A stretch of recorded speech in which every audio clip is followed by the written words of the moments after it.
भक्त भक्ति भगवंत गुरु, चतुर नाम बपुए। इनके पद वंदन किए, नासे विघ्न अनेक। इनके पद वंदन किए, नासे विघ्न अनेक। सियावर रामचंद्र जी की जय, उमापति महादेव जी की जय, पवन सुत हनुमान जी की जय, गोस्वामी तुलसीदास जी की जय। बोलो भाई सब संतन की जय। राधे राधे। आज के पाठ में आपका स्वागत है। तो चलिए बंधु, बिना विलंब के आज का पाठ प्रारंभ किया जाए। इससे पहले कि आज का पाठ प्रारंभ हो, मैं आप सबको बता दूं कि कल का जो प्रसंग था, कल का जो पाठ था, उसमें हमने जाना कि देवर्षि नारद हिमाचल राज के घर आते हैं।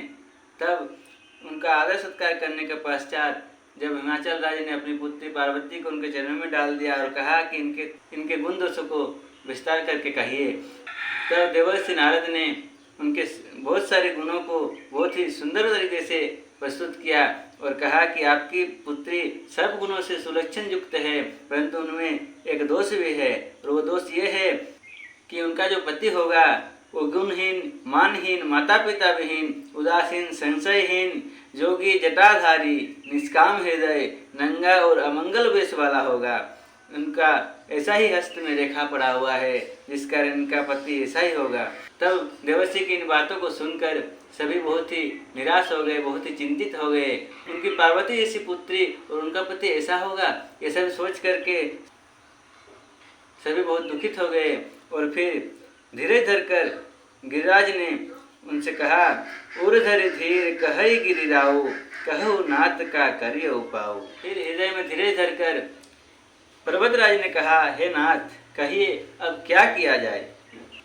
तब देवर्षि नारद कहते हैं, कह मुनीश हिमवंत सुनु, जो विधि लिखल लार, देव दनुज नर नाग मुनि, को न मेट निहार। मुनीश्वर ने कहा, हे हिमवान, सुनो, विधाता ने ललाट पर जो कुछ लिख दिया है उसको देवता, दानव, मनुष्य, नाग और मुनि कोई भी नहीं मिटा सकते। तदपि एक मैं कहूँ पाई, होई करे जो देव सहाई। तो भी एक उपाय मैं बताता हूँ, यदि देव सहायता करे तो वो सिद्ध हो सकता है। यहाँ तक का पाठ हमने कल किया था। अब यहाँ से आगे बढ़ते हैं और देखते हैं कि देवर्षि नारद हिमाचल राज को उनके पुत्री के ललाट पर लिखे इन बातों को मिटाने का, इनको परिवर्तन करने का क्या उपाय बताते हैं।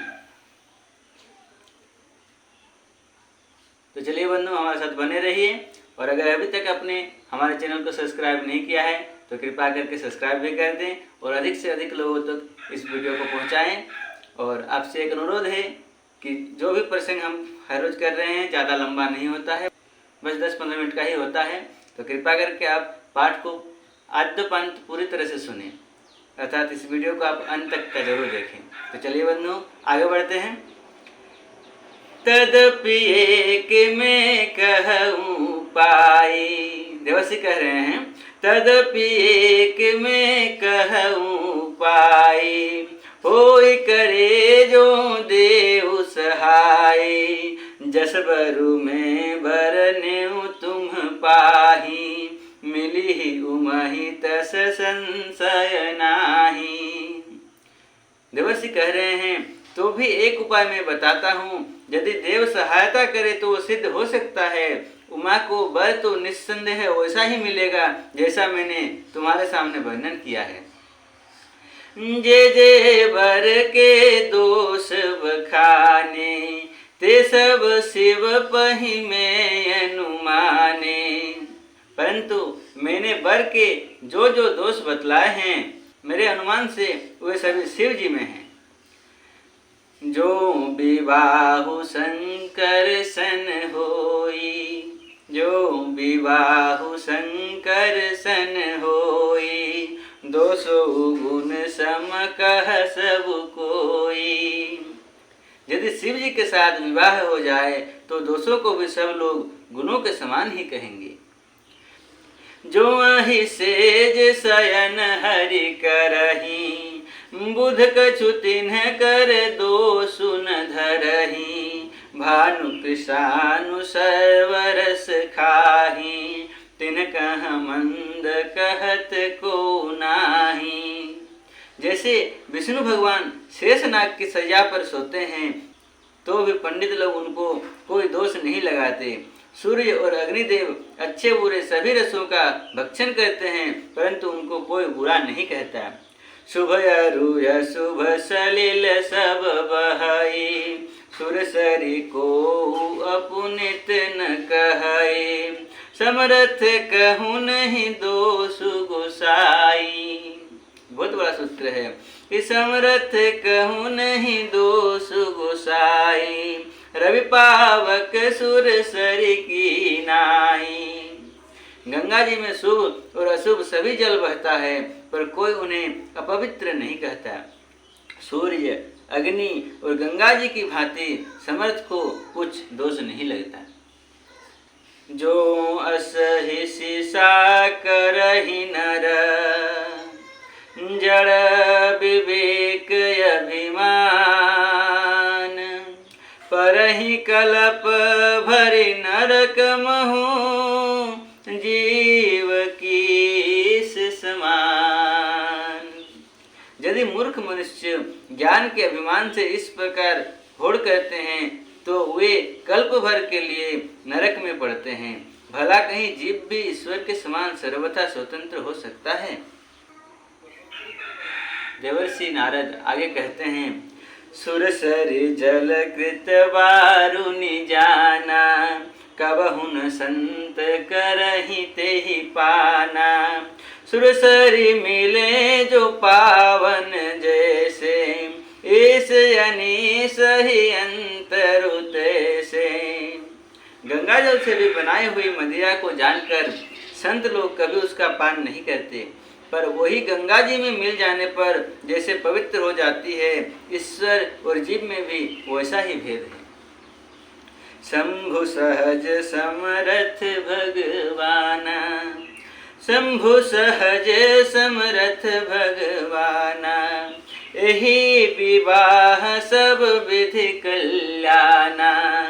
दुराराध्य पे अहि महेशु, आशुतोष पुनि किए कलेशु। शिव जी सहज ही समर्थ हैं क्योंकि वह भगवान हैं, इसलिए इस विवाह में सब प्रकार कल्याण है। परंतु महादेव जी की आराधना बड़ी कठिन है, फिर भी क्लेश अर्थात तप करने से वे बहुत जल्द संतुष्ट हो जाते हैं, इसलिए तो उनका एक नाम आशुतोष है, अर्थात जो बहुत ही जल्दी संतुष्ट होने वाले हैं। फिर कहते हैं, जो तप करे कुमारी तुम्हारी, भावी उमेटी सकहि त्रिपुरारी। यदि तुम्हारी कन्या तप करे तो त्रिपुरारी महादेव जी होनहार को मिटा सकते हैं। यद्यपि वर अनेक जग माही, यही कह शिव तजि दूसर नाही। यद्यपि संसार में वर अनेक हैं पर इसके लिए शिव जी को छोड़कर दूसरा वर नहीं है, क्योंकि इनके भाग्य में जो दोषों का वर्णन किया गया है कि इनके जो पति होंगे वे इन दोषों से युक्त होंगे, वो सभी दोष शिव जी में उपस्थित हैं, परंतु शिव जी के पास होने के कारण ये दोष नहीं है, बल्कि ये उनके गुण हैं, ये उनके आभूषण हैं। इसीलिए अगर इन्हीं लक्षणों युक्त वर के साथ इनका विवाह होना है तो क्यों न शिव जी के साथ ही इनका विवाह किया जाए, जिससे कि लक्षण तो वही रहेंगे परंतु दोष नहीं लगेगा, उन दोषों को भी गुण ही कहा जाएगा। वरदायक प्रणतारति भंजन, कृपा सिंधु सेवक मन रंजन। शिव जी वर देने वाले, शरणागतों के दुखों का नाश करने वाले, कृपा के समुद्र और सेवकों के मन को प्रसन्न करने वाले हैं।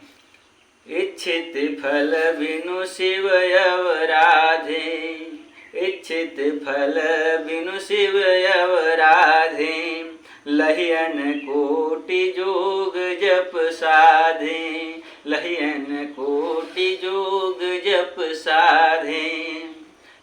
शिव जी की आराधना किए बिना करोड़ों योग और जप करने पर भी वांछित फल नहीं मिलता। अस कही नारद सुमिरि हरि, गिरिजहि दीन्हि असीस, होहि यह कल्याण अव संशय तजहु गिरीश, होहि यह कल्याण अव संशय तजहु गिरीश। ऐसा कहकर भगवान का स्मरण करके नारद जी ने पार्वती को आशीर्वाद दिया और कहा कि हे पर्वतराज, तुम संदेह का त्याग कर दो, अब यह कल्याण ही होगा। तो बंधुओं, आज के पाठ में हमने जाना कि देवर्षि नारद ने किस प्रकार से उनके भाग्य में लिखे हुए जो दोष हैं उन दोष को भी गुणों में परिवर्तित करने का उपाय बताया है। वे ये उपाय देते हैं कि सभी लक्षण जो वर के बताए गए हैं वे सभी लक्षण वैसे ही रहेंगे, वैसा ही पति उनको मिलेगा, परंतु ये दोष युक्त ना होकर गुण युक्त हो जाएगा अगर इनका विवाह शिव जी के साथ कर दिया जाए। परंतु शिव जी की प्राप्ति इतना सरल नहीं है, उनकी आराधना बड़ी ही कठिन है, परंतु क्योंकि उनका एक नाम आशुतोष है, इसी से ये आशा किया जाता है कि वे बहुत ही जल्द संतुष्ट होने वाले हैं और वे इन पर अवश्य कृपा करेंगे। इसीलिए हे पर्वतराज, तुम संदेह का त्याग कर दो, अब यह कल्याण ही होगा। इस प्रकार पार्वती जी को आशीर्वाद देकर और पर्वतराज को आश्वासन देकर देवर्षि नारद कही अस ब्रह्म भवन मुनि गयो, आगिल चरित सुनहु जस भयो। गोस्वामी जी कहते हैं कि इस प्रकार पार्वती जी को आशीर्वाद देकर और पर्वतराज को आश्वासन देकर यूँ कहकर नारद मुनि ब्रह्मलोक को चले गए। अब आगे जो चरित्र हुआ उसे सुनो।